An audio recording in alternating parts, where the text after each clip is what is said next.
भारत पाकिस्तान का मुकाबला एक ऐसा मुकाबला था जिसे हम सही मायने में कह सकते हैं कि पैसा वसूल मुकाबला था। ऐसा कह सकते हैं कि जो भी लोग स्टेडियम में मैच देखने पहुंचे थे उन्होंने एक पैसा वसूल मैच देखा था और बहुत ही जबरदस्त और टक्करदार मुकाबला हुआ। दोनों ही टीमों ने अपना बेस्ट दिया, लेकिन आखिरकार भारत ने बाजी मार ली और 300 से ज्यादा दिन बाद जो लास्ट हारा था, जो लास्ट हमने हार झेली थी T20 वर्ल्ड कप में पाकिस्तान से, बहुत ही खराब हार 10 विकेट से हमारे थे और उसका बदला पाकिस्तान से भारत ने ले लिया है।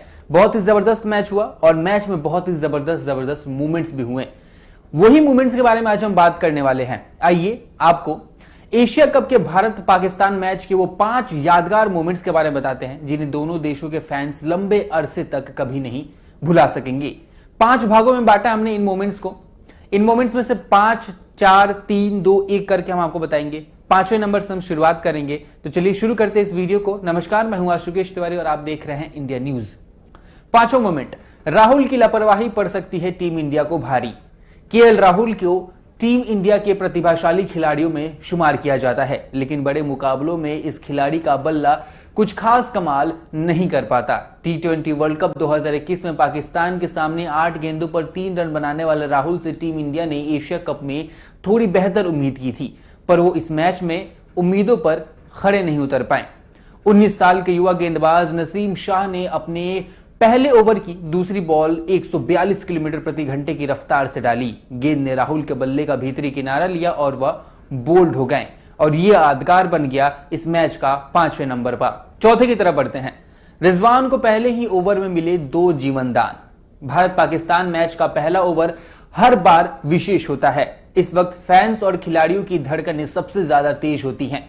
सामने स्विंग के बेताज बादशाह भुवनेश्वर कुमार हो और मामला और रोचक हो जाता है। मुकाबले की दूसरी गेंद और रिजवान का क्रॉस बैट शॉट खेलने का प्रयास, वह पूरी तरीके से चूक जाते हैं और ऑफ स्टंप के आसपास के लेंथ की बॉल बैक थाई पैड पे आके अटक जाती है। रिजवान के चेहरे पर हवाइयां उड़ने लगती हैं, वह आउट करार दिए जाते हैं। भारतीय खिलाड़ी जश्न में डूब जाते हैं, लेकिन रिव्यू में पता चलता है कि गेंद विकेट के ऊपर से निकल रही है। रिजवान खोया हुआ आत्मविश्वास फिर से पाने की कोशिश करते हैं, लेकिन भुवी के सामने वह असहज ही नजर आते हैं। पहले ओवर की आखिरी गेंद और स्ट्राइक पर एक बार फिर से मोहम्मद रिजवान होते हैं। अब की बार रिजवान ने स्ट्रेटेजी बदल दी। लेग साइड में आड़ा टेढ़ा शॉट खेलने की बजाय आउटसाइड ऑफ द गेंद पर कवर्स के बीच से चौका मारने की नाकाम कोशिश करते हैं। बल्ले के बाहरी किनारे की उम्मीद में टीम इंडिया की अपील की जाती है, जिसे अंपायर ने पूरी तरीके से खारिज कर देते हैं। इंडियन टीम ने रिव्यू लिया, पता चला कि गेंद और बल्ले का मिलन कभी हुआ ही नहीं था। कुल मिलाकर 2 बार रिजवान पर पहले ओवर में खतरा मंडराया और दोनों ही बार वह बड़ी मुश्किल से बचे। ये चौथा मोमेंट बन गया था। अगर आपने मैच का पहला ओवर देखा होगा तो आपको पता होगा पावर पैक्ड मुकाबला था। भारत के लिए पहला ओवर बहुत ही जबरदस्त रहा और पाकिस्तान के लिए भी जबरदस्त रहा।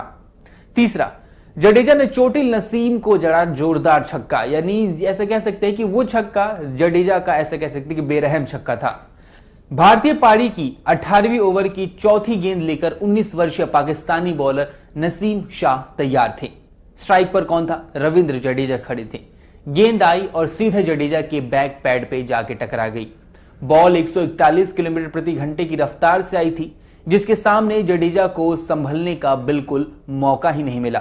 अंपायर की उंगली जिस स्पीड से ऊपर उठी उसी स्पीड से नसीम खुद ब खुद जमीन पर गिर पड़े। वहीं क्रैम्प से कहरा रहे थे। इधर नसीम संभलते, उधर जडेजा ने रिव्यू ले लिया। सब ठीक था, लेकिन सवाल इतना था कि क्या गेंद आउटसाइड लेग पिच हुई थी? गेंद आउटसाइड लेग पिच हुई थी और जवाब था हाँ। और यही देखकर करोड़ों इंडियन फैंस का जो दिल था वो एक बार फिर से राहत में सांस लेने लगा। किसी तरह क्रैम्प के दर्द और विकेट ना मिल पाने की निराशा से उबर कर नसीम ने अगली बॉल डाली। जडेजा ने चोटिल नसीम पर बिल्कुल रहम नहीं किया। इधर जडेजा ने रूम बनाया और उधर नसीम ने उन्हें फॉलो किया। गेंद जडेजा के स्लॉट में आ गई और उन्होंने बॉलर के सिर के ऊपर से जोरदार छक्का जड़ दिया। उस छक्के के देखने के बाद ही पूरा का पूरा स्टेडियम जडेजा के नाम से गूंज उठा। यह था इंडिया वर्सेस पाकिस्तान का मोमेंट नंबर 3। दूसरे मोमेंट की तरफ बढ़ते हैं। रिजवान की टक्कर के बाद भी कुल बात कर लेते हैं मोमेंट नंबर 3 की। रिजवान से टक्कर के बाद भी कूल बने रहे हमारे हार्ड हिटर हार्दिक पांड्या। भारत के मिस्टर 360 डिग्री प्लेयर कहे जा रहे सूर्य 15वें ओवर की दूसरी गेंद पर आउट हो गए, यानी बोल्ड हो गए। जब हार्ड हिटर हार्दिक मैदान में उतरे तब मोहम्मद नवाज की गेंदबाजी के दौरान हार्दिक तेजी से रन के लिए भागे और पाक विकेटकीपर मोहम्मद रिजवान से जा टकराए। माहौल गर्मा गर्मी वाला हो सकता था, लेकिन ठीक इसके उलट नजारा देखने को मिला। हार्दिक ने रिजवान को गले लगाया और जमकर हंसी ठिठोली की। दोनों को देखकर ऐसा लगा ही नहीं कि उनके बीच कुछ गर्मा गर्मी हो सकती है, और लोग ये बोल रहे थे कि लगता है दोनों में बहुत ही पुराना याराना है। वैसे कहा जाता है कि स्पोर्ट्स एक दूसरे को जोड़ने की कोशिश करता है, और भारत पाकिस्तान का मुकाबला भी दोनों देशों को जोड़ने की कोशिश करता है, और इस मूवमेंट ने एक बार फिर से दोनों ही प्लेयर्स को जोड़ा है। हमने कैसे देखा था कि विराट कोहली ने पाकिस्तानी खिलाड़ियों को कितना ज्यादा साथ दिया था जब लास्ट मैच हम उनसे हारे थे T20 वर्ल्ड कप में। वो पिक्चर्स भी बहुत ज्यादा वायरल हो रही थी, और ये पिक्चर भी बहुत ज्यादा वायरल हो रही है। बड़े पैमाने पे फ्लॉप चल रहे रोहित शर्मा नंबर 1 मूवमेंट है इंडिया वर्सेस पाकिस्तान मैच की। रोहित ने पाकिस्तान के खिलाफ 11 रन बनाए।